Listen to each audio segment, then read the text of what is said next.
2023 release ചെയ്ത Indonesian horror movie ആയിട്ടുള്ള കാൻസാബ് എന്ന മൂവിയാണ് നമ്മൾ ഇന്ന് എക്സ്പ്ലെയിൻ ചെയ്യാൻ പോകുന്നത്. പിന്നെ നമ്മുടെ ചാനലിലേക്ക് പുതിയ കുറച്ച് സബ്സ്ക്രൈബേഴ്സ് വന്നിട്ടുണ്ട്. എല്ലാവർക്കും എൻ്റെ ചാനലിലേക്ക് സ്വാഗതം. അപ്പോൾ നമുക്ക് മൂവിയിലേക്ക് പോകാം അല്ലേ. ചിത്രത്തിന്റെ തുടക്കത്തിൽ തന്നെ കാണിക്കുന്നത് രാവിലെ തന്നെ എഴുന്നേറ്റ് നിസ്കരിക്കുന്ന സമദിനെയാണ്. അതിനുശേഷം അയാൾ തന്റെ മകളായ രഹിയുവിനെ വിളിച്ച് എണീപ്പിച്ച് നിസ്കരിക്കാൻ പറയുന്നുണ്ട്. ചിരിച്ചുകൊണ്ട് ഉണർന്ന രഹിയു തന്റെ കൈയും കാലും എല്ലാം കഴുകുന്നതിന്റെ ഇടയ്ക്ക് ആരോ അവൾക്ക് അടുത്തുകൂടി പോകുന്നതായി അവൾക്ക് തോന്നുന്നുണ്ട്. അതും കഴിഞ്ഞ് അവൾ അവളുടെ അമ്മയുടെ മുറിയിൽ പോയി നോക്കുമ്പോൾ അമ്മ നല്ല ഉറക്കത്തിലാണ് കേട്ടോ. നിസ്കരിക്കുന്ന രഹയുവിനെയാണ് പിന്നീട് കാണിക്കുന്നത്. അപ്പോൾ അവളുടെ പിന്നിൽ ഒരാൾ നിൽക്കുന്നുണ്ട്. നിസ്കാരത്തിന്റെ ഇടയിൽ വീടിനുള്ളിൽ നിന്ന് വലിയ ശബ്ദം വരുന്നത് അവൾക്ക് കേൾക്കാൻ പറ്റും. എന്നിട്ടും പ്രാർത്ഥന മുഴുവനാക്കിയ ശേഷം രഹയു ശബ്ദം കേട്ട റൂമിലേക്ക് ഓടി വരികയാണ്. രണ്ടുപേർ ചേർന്ന് അവളുടെ അച്ഛനെ ആക്രമിക്കുകയാണ്. രഹയു തടയാൻ ശ്രമിക്കുന്നതിന്റെ ഇടയ്ക്ക് അവൾ ഒരു അക്രമിയുടെ ചെവി കടിച്ചു മുറിക്കുന്നുണ്ട്. അക്രമി അവളെ ക്രൂരമായി ആക്രമിക്കുകയും ഒരു വാളെടുത്ത് അവളുടെ അച്ഛന്റെ തല വെട്ടിമാറ്റി വീടിന്റെ വേലിക്ക് മുകളിൽ കുത്തിവെക്കുകയും ചെയ്യുന്നു. പിന്നീട് പത്രങ്ങളിൽ വരുന്ന വാർത്ത സമദ് ഒരു ഷാമനായിരുന്നുവെന്നും ദുർമന്ത്രവാദം ചെയ്യുന്നത് കൊണ്ട് തന്നെ രണ്ട് അക്രമികൾ അയാളെ വെട്ടിക്കൊന്നു എന്നുള്ളതുമാണ്. അതിനുശേഷം കാണിക്കുന്നത് ഒരു മാർക്കറ്റാണ് കേട്ടോ. ഈ മാർക്കറ്റിൽ ഒരു ഡ്രസ്സ് വിൽക്കുന്ന ഷോപ്പിലാണ് നമ്മുടെ രഹ്യു ജോലി ചെയ്യുന്നത്. ഷോപ്പ് നോക്കാനായിട്ട് അവളെ ഏൽപ്പിച്ച ശേഷം ഓണർ ലേഡി അവിടെ നിന്നും പോവുകയാണ്. ലഗേജൊക്കെ വരുന്നത് അവൾ കാശൊക്കെ കൊടുത്ത് വാങ്ങി വെക്കുന്നുണ്ട് കേട്ടോ. അവളുടെ ഷോപ്പിന്റെ അടുത്ത് തന്നെ വേറൊരു ഷോപ്പും കൂടി ഉണ്ട്. രഹ്യുവിന് കൂടുതൽ കച്ചവടം വരുന്നതും അവിടേക്ക് ആരെങ്കിലും ഒക്കെ വരുന്നതൊക്കെ കാണുമ്പോൾ അടുത്ത ഷോപ്പിലുള്ളവർക്ക് വല്ലാത്തൊരു ഇറിറ്റേഷനൊക്കെ ആവുന്നുണ്ട്. അവൾ അവിടെ നിന്ന് ഭയങ്കരമായി ഡയലോഗ് അടിക്കുന്നുണ്ട് കേട്ടോ. ആ ഷോപ്പ് റൺ ചെയ്യുന്നതും ഒരു ലേഡി തന്നെയാണ്. അതിനുശേഷം രഹിയു അടുത്തു കാണുന്ന ഒരു കച്ചവടക്കാരന്റെ കയ്യിൽ നിന്നും ഒരു കളിപ്പാട്ടമൊക്കെ വാങ്ങി തന്റെ കുഞ്ഞനുജനായ അജിക്ക് കൊണ്ടുപോയി കൊടുക്കുന്നുണ്ട്. വീട്ടിലേക്ക് കയറുമ്പോൾ തന്നെ അവൾ മനസ്സിലാക്കി വീട്ടിൽ ആരോ വന്നിട്ടുണ്ട്. അത് അവളുടെ പിതാവിന്റെ അനുജനായിരുന്നു. അയാൾ ഈ മാസത്തെ വിളവെടുപ്പിൽ നിന്നുള്ള പഴക്കുലയും കുറച്ച് കാശും രഹയുവിന്റെ കയ്യിൽ കൊടുക്കുന്നു. അവൾ അതിന് നന്ദി പറയുന്നുണ്ട്. അതിനുശേഷം രഹയു അജിയുമായി മുകളിലേക്ക് പോവുകയാണ്. വീടും വസ്തുവും എല്ലാം വിറ്റൊഴിവാക്കി തിരികെ ഗ്രാമത്തിലേക്ക് വരാൻ അയാൾ രഹയുവിന്റെ ഉമ്മയോട് പറയുന്നുണ്ട്. മരിക്കുന്നതിന് മുമ്പ് രഹയുവിന്റെ ഉപ്പയും ഇത് തന്നെയാണ് ഇദ്ദേഹത്തോട് പറഞ്ഞുകൊണ്ടിരുന്നത്. ഇവിടെയുള്ള ആളുകളെല്ലാം തന്നെ ഒരു ദുർമന്ത്രവാദിയായിട്ടാണ് രഹയുവിന്റെ പിതാവിനെ കണ്ടിരുന്നത്. അതുകൊണ്ട് തന്നെ ഈ സ്ഥലം രഹയുവിനും കുടുംബത്തിനും അത്ര സേഫ് അല്ല എന്നും അദ്ദേഹം പറഞ്ഞു മനസ്സിലാക്കി കൊടുക്കുന്നു. രാത്രിയാകുമ്പോൾ അവൾ ആ പഴക്കുലയിൽ നിന്നും കുറച്ചെടുത്ത് അടുത്ത വീട്ടിൽ താമസിക്കുന്ന തൻ്റെ നെയ്ബറായിട്ടുള്ള കാസിം അപ്പൂപ്പന് കൊടുക്കാനായിട്ട് കൊണ്ടുപോവുകയാണ്. അവിടെ അവൾ പച്ച നിറത്തിലുള്ള ഒരു പാമ്പിൻ്റെ തലയോടുകൂടിയ ഒരു സ്റ്റിക്ക് ഷോക്കേഴ്സിൽ വെച്ചിരിക്കുന്നത് കാണുന്നുണ്ട്. അപ്പോൾ ഇതാണ് കേട്ടോ നമ്മുടെ കഥയിലെ നായകനായിട്ടുള്ള ഖാൻ സാബ്. പിന്നെ പാസ്റ്റാണ് കേട്ടോ കാണിക്കുന്നത്. കട്ടിലിൽ മരിച്ചു കിടക്കുന്ന അവളുടെ അമ്മയാണ് കാണിക്കുന്നത്. അവിടേക്ക് അവളുടെ പിതാവ് വന്ന് കരഞ്ഞുകൊണ്ട് നോക്കുമ്പോൾ കാർഡ്ബോർഡിൻ്റെ ഉള്ളിൽ ഈ പാമ്പിൻ്റെ സ്റ്റിക്കും പിടിച്ച് പേടിച്ചിരിക്കുന്ന കുഞ്ഞു രഹയുവിനെയാണ് കാണിക്കുന്നത്. ഇതെല്ലാം രഹയു ഓർത്തതാണ്. പെട്ടെന്ന് പ്രസന്റിലേക്ക് വരികയാണ്. കാസിം അപ്പൂപ്പൻ ചോദിക്കുന്നു, എന്താണ് നീ ഇവിടെ ഈ സമയത്ത് ചെയ്യുന്നത് എന്ന്. അവൾ പറയുന്നു, ഞാൻ ഈ പഴക്കുല തരാൻ വന്നതാണ്. അയാൾ പറയുകയാണ്, ഈ സ്റ്റിക്ക് നിന്റെ മരിച്ചുപോയ പിതാവിൻ്റെയാണ്. ഇത് സുരക്ഷിതമായി വെക്കാൻ എന്നെ ഏൽപ്പിച്ചതാണ് എന്ന്. ഇത് സുരക്ഷിതമായി വെച്ചില്ല എങ്കിൽ നിന്റെ അമ്മയ്ക്ക് വന്ന അതേ അവസ്ഥ എല്ലാവർക്കും ഉണ്ടാകുമെന്നും. ഇപ്പോൾ രഹയുവിൻ്റെ കൂടെയുള്ളത് അവളുടെ രണ്ടാനമ്മയാണ് കേട്ടോ. അതിനുശേഷം കാസിം അപ്പൂപ്പൻ രഹയുവിനോട് പറയുകയാണ്, ആ ഷോപ്പ് ഹൗസ് പ്രെയർ റൂമായി ഉപയോഗിക്കാനായിട്ട് നിന്റെ പിതാവ് ഇവിടെയുള്ള ജനങ്ങൾക്ക് ദാനമായി നൽകിയിരിക്കുന്നതാണ്. പലരെയും കാണുമ്പോൾ നല്ലവരായി തോന്നുമെങ്കിലും അവരുടെ ഉള്ളിൽ എന്താണെന്ന് നമുക്ക് ഒരിക്കലും മനസ്സിലാക്കാൻ സാധിക്കുകയില്ല. ആ പ്രെയർ റൂം നീ വിൽക്കുകയാണെങ്കിൽ ഈ അവസ്ഥയിൽ നിനക്ക് നിന്റെ കുടുംബത്തിനും അതൊരു ഉപകാരമായിരിക്കുമെന്നും പറയുന്നു. ഇതും കേട്ട് അവൾ നടന്ന് നേരെ ആ പ്രെയർ റൂമുള്ള സ്ഥലത്തേക്ക് പോവുകയാണ്. നേരം നല്ല രാത്രിയാണ്. അവൾ നോക്കുമ്പോൾ ഒരാൾ പ്രാർത്ഥനയ്ക്കായി പ്രെയർ റൂമിലേക്ക് കയറുന്നുണ്ട്. പിന്നീട് നിസ്കരിക്കാനിരിക്കുന്ന ആ വ്യക്തിയെയാണ് കാണിക്കുന്നത്. പ്രാർത്ഥനയ്ക്കിടയിൽ അയാളുടെ തോളിൽ ആരോ പിടിക്കുന്നത് പോലെ അയാൾക്ക് തോന്നുന്നുണ്ട്. അയാൾ പെട്ടെന്ന് തിരിഞ്ഞു നോക്കുമ്പോൾ അവിടെ ആരുമില്ല. അത് വെറും ഒരു തോന്നലാണ് എന്ന് വിചാരിക്കുന്നു. പ്രാർത്ഥന തുടരുന്ന അയാളുടെ ചുറ്റിലുമായി കുറേയധികം പ്രേതങ്ങൾ കൂടിയിരിക്കുന്നതാണ് പിന്നീട് അയാൾ കാണുന്നത്. ഇത് കണ്ട് പേടിച്ച് അയാൾ അവിടെ നിന്നും ഇറങ്ങി ഓടുകയാണ്. അയാൾ ഇറങ്ങി ഓടുന്ന രംഗം പുറത്തു നിന്ന് രഹയു കാണുന്നുണ്ട്. കൈയും കാലും ഒക്കെ കഴുകി വൃത്തിയാക്കിയ ശേഷം അവൾ പ്രെയർ റൂമിൻ്റെ അകത്തേക്ക് കയറുകയാണ്. നിസ്കാരക്കുപ്പായമൊക്കെ ഇട്ട് പ്രാർത്ഥിക്കാനിരിക്കുന്ന രഹയുവിനെയാണ് പിന്നീട് കാണിക്കുന്നത്. അവൾ പ്രെയർ റൂമിൽ കയറുമ്പോൾ അവിടെ ലൈറ്റൊക്കെ ഓഫായിരുന്നു. ലൈറ്റ് ഓൺ ആക്കാൻ പോകുമ്പോൾ തന്നെ അവളുടെ പിന്നിലായി ഒരു പ്രേതത്തെ കാണിക്കുന്നുണ്ട്. പ്രാർത്ഥിക്കുന്നതിൻ്റെ ഇടയിൽ അവിടുത്തെ ലൈറ്റൊക്കെ ഓഫ് ആവുന്നുണ്ട്. രഹു ചെറുതായൊന്ന് പേടിക്കുകയാണ്. എന്നാലും അവൾ പ്രാർത്ഥന തുടരുകയാണ്. അവൾ പറയുന്ന പ്രാർത്ഥന അവളുടെ പിന്നിലിരുന്ന് ആരോ പറയുന്നത് അവൾക്ക് കേൾക്കാൻ പറ്റുന്നുണ്ട്. പെട്ടെന്ന് രഹുവിന് ചുറ്റിലുമായി ഒരുപാട് പ്രേതങ്ങളെ കാണാൻ സാധിക്കുന്നുണ്ട്. രഹു പേടിച്ച് നിസ്കാരക്കുപ്പായം മാറ്റി അവിടെ നിന്ന് ഓടാൻ നോക്കുകയാണ്. പെട്ടെന്ന് അവൾ അവളുടെ പാസ്റ്റിലേക്ക് പോവുകയാണ്. അവിടെ അവൾ കാണുന്നത് അവളുടെ പിതാവ് ആ പച്ചപ്പാമ്പിനെ വരുത്തുന്നതും തനിക്ക് മുന്നിലായി കിടക്കുന്ന മനുഷ്യൻ്റെ ദേഹത്തേക്ക് കയറ്റിവിടുന്നതുമാണ്. തുടർന്ന് ഈ പാമ്പ് ഇയാളുടെ ദേഹത്തുകൂടി അയാളുടെ വായ്ക്ക് സമീപത്തായി എത്തുന്നതും മറ്റൊരു പാമ്പ് അയാളുടെ വായിൽ നിന്ന് ഇറങ്ങി വരുന്നതും രണ്ടും തമ്മിൽ നല്ല ഫൈറ്റ് തുടങ്ങുന്നതുമാണ്. രഹുവിൻ്റെ പിതാവ് മന്ത്രവാദം ഉപയോഗിച്ച് മറ്റേയാളുടെ വായിൽ നിന്ന് ഇറങ്ങി വന്ന പാമ്പിനെ കൊല്ലുകയാണ്. പെട്ടെന്ന് അങ്ങോട്ട് കയറി വന്ന രഹുവിൻ്റെ അടുത്തേക്ക് ഈ പച്ചപ്പാമ്പ് ഇഴഞ്ഞു ചെന്ന് പത്തി വിരിച്ച് നിൽക്കുകയാണ്. രഹുവിൻ്റെ പിതാവ് ഓടി വന്ന് ആ പാമ്പിനെ കൈകൊണ്ട് പിടിച്ചു മാറ്റുകയാണ്. പ്രസൻറ്റിലേക്ക് എത്തിയ രഹു തിരിച്ചിറങ്ങി ഓടി വീട്ടിലേക്ക് പോവുകയാണ്. അടുത്ത സീനിൽ കാണിക്കുന്നത് മാർക്കറ്റിൽ അവളെ സ്ഥിരമായി വഴക്ക് പറഞ്ഞ് ശല്യപ്പെടുത്തുന്ന അടുത്ത ഷോപ്പുകാരിയാണ്. അന്ന് അവൾ രഹുവിനെ കൂടോത്രക്കാരൻ്റെ മകൾ എന്ന് വിളിച്ച് അധിക്ഷേപിക്കുകയും ഒരു കസ്റ്റമർ അവിടെ നിന്ന് ഇതും കേട്ട് തിരികെ പോവുകയും ചെയ്യുന്നുണ്ട്. പെട്ടെന്ന് ബാധ കയറിയ പോലെ രഹു ആ സ്ത്രീയെ ആക്രമിക്കുകയാണ്. മാർക്കറ്റിൽ രഹുവിനോട് കുറച്ചടുപ്പം കാണിക്കുന്ന ഇബ്രാഹിം ഇത് കണ്ട് ഓടി വന്ന് രഹുവിൻ്റെ തലയിൽ തൊട്ട് പ്രാർത്ഥിക്കുമ്പോൾ രഹു നോർമലാകുന്നുണ്ട്. കാര്യങ്ങളൊക്കെ അറിഞ്ഞ രഹുവിൻ്റെ അമ്മ അവളോട് അതേക്കുറിച്ച് സംസാരിക്കുമ്പോൾ രഹു ദേഷ്യപ്പെട്ട് പ്രെയർ റൂമിലേക്ക് പോവുകയാണ്. പ്രേതങ്ങളെ കാണുമ്പോൾ 3 തവണ ഇടത്തേക്ക് തുപ്പാൻ അവളുടെ അമ്മ അവളോട് പറഞ്ഞു കൊടുക്കുന്നുണ്ട്. അവിടെ പ്രാർത്ഥിച്ചുകൊണ്ടിരിക്കുന്ന ഒരാളുടെ തോളിലായി ഒരു ചെറിയ കുട്ടിച്ചാത്താൻ കയറിയിരിക്കുന്നതും അതുകൊണ്ട് തന്നെ അയാൾക്ക് എഴുന്നേൽക്കാനും ഇരിക്കാനും വളരെ ബുദ്ധിമുട്ടുണ്ടാകുന്നതുമായി രഹു കാണുന്നുണ്ട്. രഹു പ്രാർത്ഥന തുടരുമ്പോൾ തന്നെ റൂമിൻ്റെ ജനാലയൊക്കെ തനിയെ അടയുന്നുണ്ട്. വളരെ ഭയപ്പെടുത്തുന്ന രംഗങ്ങളാണ് പിന്നീട് കാണിക്കുന്നത്. രഹു ധൈര്യം സംഭരിച്ച് പ്രാർത്ഥന തുടരുകയാണ്. അമ്മ പറഞ്ഞ പോലെ അവൾ 3 തവണ ഇടത്തേക്ക് തുപ്പുന്നുണ്ട്. പിന്നെയും പ്രാർത്ഥന തുടരുമ്പോൾ അവൾക്ക് ചുറ്റിലുമായി ഒരുപാട് പ്രേതങ്ങൾ വരികയും അവൾ പിന്നിലേക്ക് മറിഞ്ഞു വീഴുകയുമാണ്. പിന്നീട് കാണിക്കുന്നത് പാസ്റ്റിലുണ്ടായ രംഗങ്ങളാണ്. അവളുടെ പിതാവ് ഒരാളെ കിടത്തി മന്ത്രവാദം ചെയ്യുകയാണ്. അയാളുടെ ദേഹത്തുള്ള മുട്ട പോലെ ഒന്ന് ചുറ്റിലുമിരിക്കുന്ന പ്രേതങ്ങളെല്ലാം കൂടി എടുത്ത് രഹുവിൻ്റെ കയ്യിൽ കൊടുക്കുന്നുണ്ട്. പെട്ടെന്ന് രഹു എന്ന പിതാവ് വിളിക്കുമ്പോൾ ആ മുട്ടകൾ ചെറിയ ആണിയായി മാറുന്നു. പ്രസൻറ്റിലേക്ക് തിരികെ വരുന്ന രഹു കാണുന്നത് പ്രെയർ റൂമിൻ്റെ ഉള്ളിൽ മുഴുവൻ ഇരുട്ടാണ്. അപ്പോഴേക്കും രാത്രിയായിരുന്നു. അവൾക്കെതിരെയായി ഒരുപാട് പ്രേതങ്ങളുമുണ്ട്. അവൾ പേടിച്ച് അവിടെ നിന്നും ഓടിപ്പോവുകയാണ്. നാട്ടുകാരെല്ലാം കൂടി വന്ന് അന്ന് മാർക്കറ്റിലുണ്ടായ കാര്യത്തെ ചൊല്ലി രഹുവിൻ്റെ അമ്മയെ വഴക്ക് പറയുന്നതാണ് രഹു കാണുന്നത്. പ്രത്യേകിച്ചും ആ അടുത്ത ഷോപ്പിലെ പെണ്ണിൻ്റെ അമ്മ അവർ വല്ലാതെ ബഹളം വെക്കുന്നുണ്ട്. രഹു മാപ്പ് പറയുന്നുണ്ട് എങ്കിലും ആ സ്ത്രീ രഹുവിനെ വളരെ മോശമായ വാക്കിൽ അധിക്ഷേപിക്കുന്നു. അമ്മയും മാപ്പ് പറയുന്നുണ്ട്. കൂടി നിന്ന നാട്ടുകാർ അവിടെ നിന്ന് കൂകി വിളിക്കുകയും അവരെ അപമാനിക്കുകയും ചെയ്യുകയാണ്. രഹു അജിയെ ഉറക്കിക്കിടത്തിയ ശേഷം ഹാളിൽ വന്നിരിക്കുമ്പോൾ അവളുടെ അമ്മ അവിടേക്ക് വരികയാണ്. അവർ ഈ വീട് വിൽക്കുന്നതിനെക്കുറിച്ചും ഇവിടെ നിന്നും പോകുന്നതിനെക്കുറിച്ചും സംസാരിക്കുന്നു. എന്നാൽ താൻ ജനിച്ചു വളർന്ന വീട് വിട്ടു പോകാൻ രഹു തയ്യാറായിരുന്നില്ല. വീണ്ടും രഹു ആ പ്രെയർ റൂമിലേക്ക് വരികയാണ്. ഇത്രയൊക്കെ പ്രശ്നങ്ങളുണ്ടായിട്ടും ഇത്രയൊക്കെ പ്രേതങ്ങളെ അവിടെ വെച്ച് കണ്ടിട്ടും വീണ്ടും വീണ്ടും അതിൻ്റെ ഉള്ളിലോട്ട് തന്നെ കയറി കൊടുക്കുന്നത് എന്തിനാണെന്ന് എനിക്ക് മനസ്സിലാവുന്നില്ല. അവിടെ ഇബ്രാഹിം ഉണ്ട്. അവൻ അവളോട് ചോദിക്കുന്നുണ്ട് ഞാൻ വെയിറ്റ് ചെയ്യണോ എന്ന്. അവൾ വേണ്ട എന്ന് പറയുന്നു. പ്രാർത്ഥന തുടങ്ങുന്ന രഹു കാണുന്നത് ചെകുത്താൻ്റെ മടിയിൽ കിടന്ന് സുഖമായി ഉറങ്ങുന്ന കുഞ്ഞു രഹുവിനെയാണ്. വണ്ടർഫുൾ. ചെകുത്താൻ അതിൻ്റെ നല്ല നീള നഖമുള്ള കൈകൊണ്ട് കുഞ്ഞു രഹുവിൻ്റെ തലയിൽ തടവി കൊടുക്കുന്നുണ്ട്. അതിമനോഹരമായ രംഗമാണ് കേട്ടോ. വായും പൊളിച്ച് ഇത് നോക്കുന്ന രഹു പേടിച്ച് കുപ്പായം അഴിച്ച് അവിടെ നിന്ന് ഓടാൻ നോക്കിയാണ്. വീണ്ടും അവൾ വേറൊരു ഡയമെൻഷനിൽ എത്തി നിൽക്കുകയാണ്. ചുറ്റിനും ഒരു ലോഡ് പ്രേതങ്ങൾ എല്ലാം കൂടി രഹുവിൻ്റെ അടുക്കിലേക്ക് വരുന്നതും രഹുവിൻ്റെ ബോധം പോകുന്നു. കണ്ണ് തുറക്കുമ്പോൾ രഹുവിൻ്റെ അടുത്ത് ഇബ്രാഹിമും കാസിം അപ്പൂപ്പനും ഉണ്ട്. ആ പാമ്പിൻ്റെ സ്റ്റിക്ക് സൂക്ഷിച്ചു വെച്ചിരിക്കുന്ന അപ്പൂപ്പനില്ലേ, അയാൾ. ഇപ്പോൾ രഹു ഉള്ളത് കാസിം അപ്പൂപ്പൻ്റെ വീട്ടിലാണ്. ഉണ്ടായ സംഭവങ്ങളെക്കുറിച്ച് കാസിം അപ്പൂപ്പൻ രഹുവിന് കൃത്യമായി പറഞ്ഞു കൊടുക്കുന്നുണ്ട്. ആ പ്രെയർ റൂം പണ്ട് രഹുവിൻ്റെ പിതാവ് ഷാമനായിരുന്ന സമയത്ത് ബാധ കയറിയത് ഒഴിപ്പിക്കുന്നതും പൂജകൾ ചെയ്യുന്നതിനും ഉപയോഗിച്ചിരുന്നതാണ്.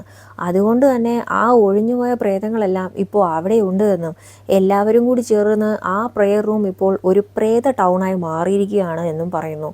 നിന്റെ പിതാവിൻ്റെ ഈ പ്രവൃത്തികളാണ് നിന്റെ ഇപ്പോഴത്തെ ഈ അവസ്ഥയ്ക്ക് കാരണമെന്നും അയാൾ പറയുന്നുണ്ട്. മാർക്കറ്റിൽ ഷോപ്പിലിരുന്ന് അറിയാതെ ഉറങ്ങിപ്പോകുന്ന രഹുവിൻ്റെ തലയിൽ ഒരു കൈ വന്ന് തടവുന്നതും അവൾ പെട്ടെന്ന് ചാടി എണീച്ച് വൊമിറ്റ് ചെയ്യാൻ തുടങ്ങിയാണ്. പെട്ടെന്ന് നോക്കുമ്പോൾ അടുത്ത ഷോപ്പിൽ ഒരു പ്രേതം നിൽക്കുന്നതും അവൾക്ക് കാണാം. രഹയുവിൻ്റെ അമ്മ അവിടെ അതേ മാർക്കറ്റിൽ പൂക്കച്ചവടം ചെയ്യുന്നുണ്ട്. അടുത്ത് തന്നെ അന്ന് വീട്ടിൽ വന്ന് ബഹളം വെച്ച സ്ത്രീയും ഉണ്ട്. കസ്റ്റമർ അവളുടെ കയ്യിൽ നിന്നും പൂ വാങ്ങാതെ രഹയുവിൻ്റെ അമ്മയുടെ കയ്യിൽ നിന്നും പൂ വാങ്ങുകയാണ്. ഇത് കണ്ട് ദേഷ്യം വന്ന ആ സ്ത്രീ ഓടി വന്ന് രഹയുവിൻ്റെ അമ്മയുടെ പൂക്കൂടകൾ കാലുകൊണ്ട് ചവിട്ടി തെറിപ്പിക്കുകയാണ്. കുറേ തെറിയും പറയുന്നുണ്ട്. രഹയു ഇതെല്ലാം കണ്ട് നിൽക്കുമ്പോൾ പെട്ടെന്ന് ആ പച്ചപ്പാമ്പ്, നമ്മുടെ കാൻസാബ്, എഴഞ്ഞു വന്ന് ആ സ്ത്രീയുടെ കാലിൽ കടിക്കുകയാണ്. പെട്ടെന്ന് കാല് തളർന്ന് അവൾ നിലത്ത് വീഴുന്നു. നോക്കുമ്പോൾ കാല് മുഴുവൻ മുട്ട പോലെ എന്തൊക്കെയോ വന്ന് കുറേ ചൊറിയുണ്ട്, അതിൽ നിന്ന് വെള്ളമൊക്കെ വരുന്നുണ്ട്. രാത്രിയിൽ രഹയുവിൻ്റെ വീട്ടിലേക്ക് നാട്ടുകാരെല്ലാം കൂടി വരികയാണ്. പുറത്തിറങ്ങി വരാൻ പറഞ്ഞ് അവർ ബഹളം വെക്കുന്നുണ്ട്. എന്നാൽ രഹയുവിൻ്റെ അമ്മ കുട്ടികളെയും കെട്ടിപ്പിടിച്ച് അകത്ത് തന്നെ ഇരിക്കുകയാണ്. അവർ കതക് തുറക്കുന്നില്ല. ശബ്ദം കേട്ട് അടുത്ത വീട്ടിൽ നിന്ന് കാസിം അപ്പൂപ്പൻ വന്ന് നാട്ടുകാരെ എല്ലാം അനുനയിപ്പിച്ച് പറഞ്ഞു വിടുന്നുണ്ട്. ഇനി ഇങ്ങനെയൊന്നും സംഭവിക്കില്ല എന്നും അയാൾ ഉറപ്പ് പറയുകയാണ്. ശേഷം ജനാല വഴി രഹയു പുറത്തേക്ക് നോക്കി നിൽക്കുമ്പോൾ ഒരു കൂട്ടം വവ്വാലുകൾ പറന്നു പോകുന്നുണ്ട്. പെട്ടെന്ന് അവളുടെ കണ്ണുകൾ മുഴുവൻ കറുത്ത നിറത്തിലാവുകയും ആ പച്ച പാമ്പ് വന്ന് അവിടെ കാൽ തളർന്ന് നിലത്ത് വീണ സ്ത്രീയെ കഴുത്തിൽ ചുറ്റി ഞെരിച്ച് കുലപ്പെടുത്തുകയുമാണ്. മരിച്ചു കിടക്കുന്ന അമ്മയെ നോക്കി ആ സ്ത്രീയുടെ മകൾ അലമുറയിട്ട് കരയുന്നുണ്ട്. പൈപ്പിൻ്റെ ടാപ്പൊക്കെ തനിയെ തുറന്ന് അതിൽ നിന്നും ബ്ലഡ് പുറത്തേക്ക് വരുന്ന സീനാണ് പിന്നീട് കാണിക്കുന്നത്. അടുത്ത ദിവസം നാട്ടുകാരെല്ലാം ചേർന്ന് കാസിം അപ്പൂപ്പനുമായിട്ട് നേരെ രഹയുവിൻ്റെ വീട്ടിലെത്തുകയാണ്. കാസിം അപ്പൂപ്പനും നാട്ടുകാരും എല്ലാം കൂടി ചേർന്നൊരു തീരുമാനം എടുത്തിട്ടുണ്ട്. രഹയുവിനെ കൊണ്ട് പൊക്കോങ് ഓത്ത് എടുപ്പിക്കാം എന്നുള്ളത്. അവൾ അതിന് സമ്മതിക്കുകയുമാണ്. എന്നാൽ അവളുടെ അമ്മ അതിന് സമ്മതിക്കുന്നില്ല. രഹയുവിന് പകരം അവർ ആ ചടങ്ങിന് തയ്യാറാവുകയാണ്. കാരണം മാർക്കറ്റിൽ ആ സ്ത്രീയുമായി പ്രശ്നമുണ്ടാക്കിയത് രഹയുവിൻ്റെ അമ്മയാണല്ലോ. ഒരു മനുഷ്യൻ തൻ്റെ ഇന്നസെൻസ് പ്രൂവ് ചെയ്യാൻ വേണ്ടി ഡെഡ് ബോഡി പൊതിയുന്നത് പോലെ വെള്ളത്തുണിയിൽ പൊതിഞ്ഞ് ചെയ്യുന്നൊരു ചടങ്ങാണിത്. അവർ ബ്ലാക്ക് മാജിക്ക് ചെയ്യുന്നുണ്ടോ ഇല്ലയോ എന്നറിയാൻ രഹയുവിൻ്റെ അമ്മയോട് ഈ ചടങ്ങിന് റെഡി ആവാൻ പറയുകയാണ്. നിരപരാധിത്വം തെളിഞ്ഞാൽ ഇനി ഒരിക്കലും ഈ കുടുംബത്തെ ശല്യം ചെയ്യരുത് എന്ന് കാസിം അപ്പൂപ്പൻ നാട്ടുകാരോട് പറയുന്നുണ്ട്. എല്ലാവരും ആ തീരുമാനം ശരിവെക്കുകയാണ്. അടുത്ത സീനിൽ കാണിക്കുന്നത് രഹയുവിൻ്റെ പിതാവിൻ്റെ സഹോദരനായിട്ടുള്ള ഖാദർ കാസിം അപ്പൂപ്പനെ കാണാൻ വരികയാണ്. ഷോപ്പ് ഹൗസ് ശുദ്ധീകരിക്കണമെന്നും അത് ചെയ്യാത്തത് കൊണ്ടാണ് ഈ പ്രശ്നങ്ങളെന്നും കാസിം അപ്പൂപ്പൻ പറയുന്നു. രഹയുവിൻ്റെ പിതാവ് ദുഷ്ടശക്തികളെ പൂജിക്കാൻ കാരണം ആളുകളെ സുഖപ്പെടുത്താൻ അത് പെട്ടെന്ന് ഉപകാരപ്പെടും എന്നുള്ളതാണ് എന്ന് ഖാദർ പറയുന്നുണ്ട്. വേറെ ആരോ ശത്രുക്കളാണ് രഹയുവിൻ്റെ കുടുംബത്തിന് കൂടോത്രം ചെയ്തിരിക്കുന്നത് എന്ന് ഖാദർ പറയുന്നു. ഇപ്പോൾ പൊക്കോങ്ങോത്തല്ല ചെയ്യേണ്ടതെന്ന് ഖാദർ വാദിക്കുന്നു. കാസിം അപ്പൂപ്പൻ കാര്യങ്ങൾ കൂടുതൽ വഷളാക്കാൻ നോക്കുകയാണ് എന്നും ആ പച്ചപ്പാമ്പിൻ്റെ സ്റ്റിക്കിനെ കുറിച്ചും ഇവർ തമ്മിൽ അങ്ങോട്ടും ഇങ്ങോട്ടും വാക്കുതർക്കം നടക്കുന്നുണ്ട്. രാത്രി രഹയുവിൻ്റെ അമ്മയെ അവർ പൊക്കോങ്ങോ ചെയ്യാൻ തുടങ്ങുകയാണ്. നാട്ടുകാരെല്ലാം ചുറ്റിനുമുണ്ട്. അപ്പോൾ രഹയു പ്രെയർ റൂമിലേക്ക് പോവുകയാണ്. അവർ രഹയുവിൻ്റെ അമ്മയെ ഒരു വെള്ളത്തുണിയിൽ ഡെഡ് ബോഡിയെ ചുറ്റുന്ന പോലെ ചുറ്റി കെട്ടുന്നുണ്ട്. അതിനു മുമ്പ് ശുദ്ധീകരിച്ച വെള്ളം കുടിക്കാൻ കൊടുക്കുന്നുണ്ട്. ഇതേ സമയം രഹയു അവിടെ പ്രെയർ റൂമിൽ പ്രാർത്ഥന ആരംഭിച്ചിരുന്നു. ഇവിടെ രഹയുവിൻ്റെ അമ്മയ്ക്ക് കാസിം അപ്പൂപ്പൻ പ്രാർത്ഥന പറഞ്ഞു കൊടുക്കുകയാണ്. അവർ അത് ഏറ്റു പറയുന്നുണ്ട്. ആ ഒരു നിമിഷത്തേക്ക് കുറച്ച് സമയം ഞാൻ മരിക്കാൻ തയ്യാറാണ് എന്നു പറഞ്ഞു നിർത്തുന്നതും രഹയുവിൻ്റെ അമ്മയുടെ കണ്ണുകൾ തനിയെ അടയുന്നു. രഹയു അവിടെ നിസ്കാരം തുടരുകയാണ്. പിന്നീട് രഹയുവിൻ്റെ അമ്മ കാണുന്നത് അവരുടെ മരിച്ച ഭർത്താവ് പൂജകൾ ചെയ്യുന്നതും ചെല്ലുന്നിടത്തെല്ലാം ഒരുപാട് പ്രേതങ്ങളെയുമാണ്. അവർ പേടിച്ച് നിലവിളിച്ചോടുകയാണ്. അതായത് രഹയുവിൻ്റെ അമ്മ ഇപ്പം മരിച്ചവരുടെ ലോകത്താണുള്ളത്. പ്രാർത്ഥിച്ചുകൊണ്ടിരിക്കുന്ന രഹയുവിൻ്റെ ചുറ്റിനും ഒരുപാട് പ്രേതങ്ങൾ കൂട്ടം കൂടി ഇരിപ്പുണ്ട്. ഒരു പ്രേതം രഹയുവിൻ്റെ അടുത്തേക്ക് വന്നിരിക്കുമ്പോൾ അവിടെയാണ് ട്വിസ്റ്റ്. ആ പ്രേതം രഹയുവിൻ്റെ മുമ്പിൽ കുമ്പിട്ട് കിടക്കുകയാണ്. അതായത് ഇവരുടെയൊക്കെ തലൈവനായിട്ടുള്ള കാൻസാബാണ് ഇപ്പോൾ രഹയുവിനെ പൊസസ് ചെയ്തിരിക്കുന്നത്. രഹയു എന്നും വിളിച്ച് അവിടെയെല്ലാം ഓടി നടക്കുന്ന രഹയുവിൻ്റെ അമ്മ ഓടി വന്ന് നോക്കുമ്പോൾ രഹയുവിനെയും ചുറ്റിനും ഒരുപാട് പ്രേതങ്ങളെയും കാണുന്നുണ്ട്. രഹയു വലിയ ശബ്ദത്തിൽ അലമുറയിടുകയാണ് ഇതിൻ്റെയൊക്കെ നടക്കിരുന്നിട്ട്. പെട്ടെന്ന് രഹയുവിൻ്റെ അമ്മ ഉറക്കത്തിൽ നിന്ന് എണീച്ച പോലെ ഞെട്ടി ചാടി എണീക്കുകയാണ്.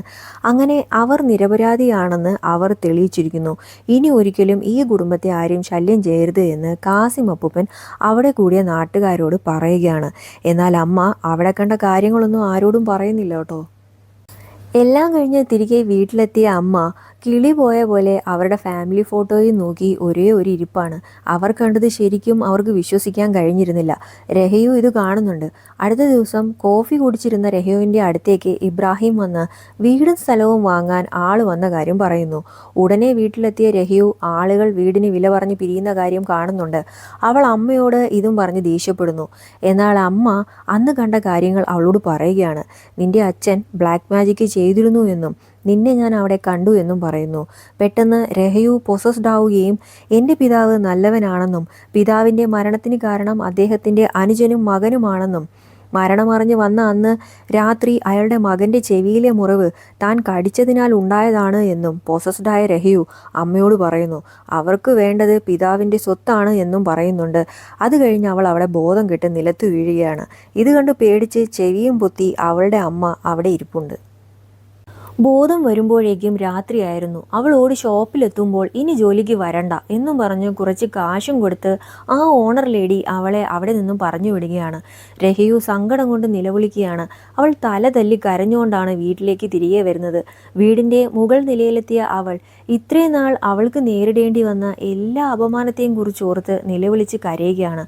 പെട്ടെന്ന് അവളുടെ പിതാവിൻ്റെ അറുത്തുമാറ്റിയ തല അവളുടെ മുന്നിലേക്ക് വന്നു വീഴുകയാണ്. മാനസികമായി തകർന്ന അവളുടെ വായിലേക്ക് ഒരു പച്ച പ്രകാശം കയറുന്നതും അതിൽ നിന്നും ആ പച്ച നിറത്തിലുള്ള പാമ്പ് പുറത്തു വരികയും ചെയ്യുന്നു. രഹയു ഇപ്പോൾ പൂർണ്ണമായും കുഞ്ഞജി വന്ന് അമ്മയോട് കുടിക്കാൻ കുറച്ച് വെള്ളം ചോദിക്കുകയാണ്. വെള്ളമെടുക്കാൻ അജിയുമായി മുന്നോട്ട് നടക്കുമ്പോൾ അജിയുടെ തോളിൽ ആ പച്ച പാമ്പിനെ കണ്ട അമ്മ അതിനെ അടിച്ചു കൊല്ലാൻ നോക്കിയാണ്. പിന്നീട് നോക്കുമ്പോഴാണ് മനസ്സിലാകുന്നത് അത് പാമ്പായിരുന്നില്ല, നമ്മുടെ കുഞ്ഞജിയായിരുന്നു.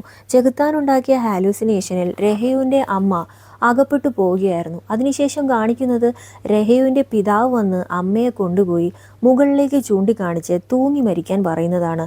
അവർ അത് ചെയ്യുന്നു. ചെറിയ ബോധത്തിൽ നിലത്ത് കിടക്കുന്ന രഹയു ഇതെല്ലാം കാണുന്നുണ്ട് എങ്കിലും അവൾക്ക് തടയാൻ സാധിക്കുന്നില്ല. അവൾ ബോധം കെട്ട് നിലത്ത് വീഴുകയാണ്.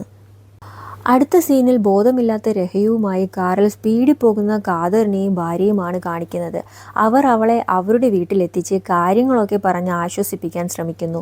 രാത്രി രഹയുവിൻ്റെ റൂമിൽ ഖാദറിൻ്റെ ഭാര്യ ഇരുന്ന് അവളോട് അമ്മയും അജിയും മരിച്ച കാര്യം പറയുന്നുണ്ട്. രഹയു ഒരുപാട് കരയുകയാണ്.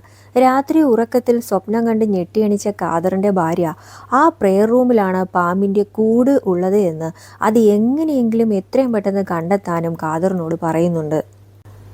അടുത്ത ദിവസം രാവിലെ തന്നെ ഖാദറും മകനും കൂടി പ്രെയർ റൂം മുഴുവനായി അരിച്ചു പറക്കുകയാണ്. അവസാനം ആ റൂഫിൻ്റെ മുകളിൽ നിന്നും രഹയുവിൻ്റെ ഫോട്ടോയും വെച്ച് കൂടോത്രം ചെയ്ത പോലെ പാമ്പിൻ്റെ കൂട് അവർ കണ്ടുപിടിക്കുകയാണ്. ഇതും കൊണ്ട് നേരെ കാസിം അപ്പൂപ്പൻ്റെ വീട്ടിൽ പോയി അപ്പൂപ്പൻ്റെ കൂമ്പിനിട്ട് ഒരു ഇടിയും കൊടുത്ത് അവിടെ ഇരിക്കുന്ന ആ പച്ച പാമ്പിൻ്റെ സ്റ്റിക്കും എടുത്ത് ഖാദറും മകനും അവിടെ നിന്ന് മടങ്ങിയാണ്. എടാ കള്ള അപ്പൂപ്പനായിരുന്നു കേട്ടോ ഇതെല്ലാം ഒപ്പിച്ചത്. അടുത്ത സീനിൽ കാണിക്കുന്നത് രഹയുവിനെ എക്സോസിസം ചെയ്യുന്ന രംഗമാണ്. ഖാദർ ശുദ്ധീകരിച്ച വെള്ളം ദേഹത്തൊഴിക്കുമ്പോൾ അവൾ പിടയുന്നുണ്ട്. രഹയു ഖാദറിൻ്റെ മകൻ്റെ മുഖത്തേക്ക് മാറി മാറി നോക്കുന്നുണ്ട്. അവസാനം ഖാദർ ആ സ്റ്റിക്ക് തീയിലേക്ക് ഇടുമ്പോൾ രഹയുവിൻ്റെ ഉള്ളിലുള്ള ചെകുത്താൻ പൂർണ്ണമായും അവളെ പൊസസ് ചെയ്യുകയാണ്. ഖാദറിനോട് രഹയുവിൻ്റെ ഉള്ളിലെ ചെകുത്താൻ കാര്യങ്ങൾ ചോദിക്കുമ്പോൾ ഖാദർ തത്ത പറയുന്ന പോലെ എല്ലാം പറയുന്നുണ്ട്. അതായത് രഹയുവിൻ്റെ പിതാവിൻ്റെ മരണത്തിൽ ഖാദറിനും അദ്ദേഹത്തിൻ്റെ മോനും കാസിം അപ്പൂപ്പനും ഒക്കെ പങ്കുണ്ട്. എല്ലാം ഈ പാമ്പിൻ്റെ കൂടിനും ഈ സ്റ്റിക്കിനും വേണ്ടിയിട്ട് ഇവർ മൂന്നാളും കൂടി ചെയ്തതാണ്. ഖാദറിൻ്റെ മകനും കാസിം അപ്പൂപ്പനും കൂടി ചേർന്ന് രഹയുവിൻ്റെ പിതാവിൻ്റെ അടുത്തു നിന്നും ആ സ്നേക്കിൻ്റെ കൂട് അടിച്ചു മാറ്റാൻ വേണ്ടിയാണ് അവളുടെ പിതാവിനെ കൊന്നത് എന്ന് പറയുന്നു. ഇതെല്ലാം ഖാദറിന് നേരത്തെ തന്നെ അറിയാമായിരുന്നു. രഹയുവിൻ്റെ ഉള്ളിലെ ചെകുത്താൻ ഖാദറിൻ്റെ മകനെ പൊസസ് ചെയ്ത് അവനോട് ഖാദറിനെ കൊല്ലാൻ പറയുമ്പോൾ അവൻ അത് ചെയ്യുകയും സ്വയം വായിൽ കത്തി കുത്തി ഇറക്കി ചാവുകയും ചെയ്യുന്നു. കരഞ്ഞുകൊണ്ട് നിന്നിരുന്ന ഖാദറിൻ്റെ ഭാര്യ രഹയുവിൻ്റെ ആക്രമണത്തിൽ നിന്ന് രക്ഷപ്പെടാൻ അവളുടെ തലയിൽ കൈവച്ചു പ്രാർത്ഥിക്കുകയാണ്. രഹയു അവിടെ ബോധം കെട്ട് വീഴുന്നുണ്ട്. അടുത്ത സീനിൽ ആ പച്ച നിറത്തിലുള്ള സ്റ്റിക്ക് അവർ ഒരു നദിയുടെ തീരത്ത് കുഴിച്ചിടുന്നതാണ് കാണിക്കുന്നത്. ഇബ്രാഹിമും രഹയുവും കൂടി സംസാരിച്ച് നിൽക്കുന്ന സീനും കാണിച്ച് ഈ സിനിമ ഇവിടെ അവസാനിക്കുകയാണ്. അപ്പോൾ അടുത്തൊരു ഹൊറർ മൂവിയുടെ എക്സ്പ്ലനേഷനുമായി വീണ്ടും കാണുന്നത് വരെ ബൈ.